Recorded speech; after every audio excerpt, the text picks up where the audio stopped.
Ζήσης, 7-6, ποιος, βάλ το αγόρι μου! Το βάλε! Για δευτερόλεπτα! Το βάλε!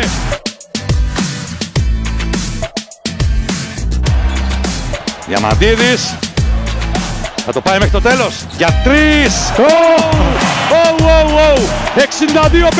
62-50!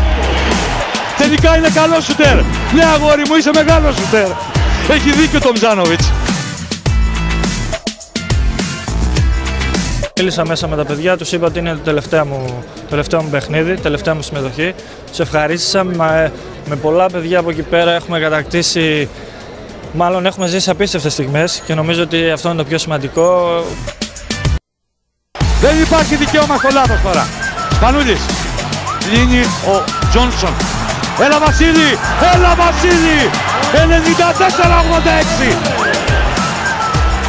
Αυτός είναι ο Σπανούλης. Ένα πόντ του Σπανούλης με 3 στα 5 τίποτα, 3-5 τρίποτα, 6-7 βολές και μία assist.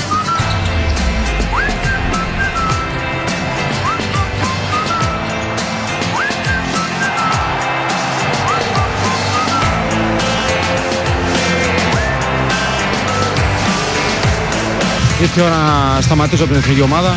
Πιστεύω ότι μεγάλωσα στην εθνική ομάδα από 17 χρονών. Ένας κύκλος κλείνει για μένα. Πιστεύω ότι πρόσφερα αρκετά πράγματα. Μια καριέρα είναι γεμάτη χαρές, λύπες, διακρίσεις, αποτυχίες. Έτσι είναι η καριέρα του αθλητή, έτσι και εδώ πέρα. Στον Τσατσαρί, Βασιλόπουλος από το high post, η πάσα στο Διαμαντίδη. Βγάζει για ποιον, Παπαλουκάς διστάζει για 3, μαρκαρισμένος για 3 μέσα! 62-58 η ελληνική ομάδα μειώνει στους 4. Ναι, νικήκαμε, η Ελλάδα είναι στο τελικό. Κοιτάξτε, ποδοσφαιρικό σουτ από τον Παπαλουκά. Σουτ βολέ, ναι, η Ελλάδα είναι στο τελικό. 10 εκατομμύρια Έλληνες έχουν στείλει μήνυμα, θέλουν να κάνουν κάτι και είμαι ο μόνος που να το κάνω.